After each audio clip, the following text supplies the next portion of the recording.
Kevin here with NJ Multi-Species. Going to show you how to anchor down your flip over. So up front, I like to use rapid straps that come with a built-in eyelet and an anchor. And I do that on both corners. And then in the back of my shanty, I install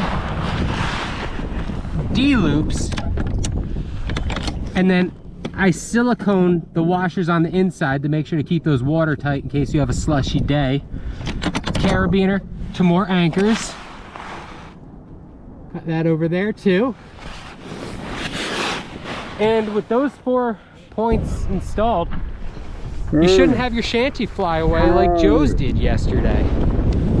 Don't forget to like and subscribe the channel and follow us for more DIY content and fishing videos.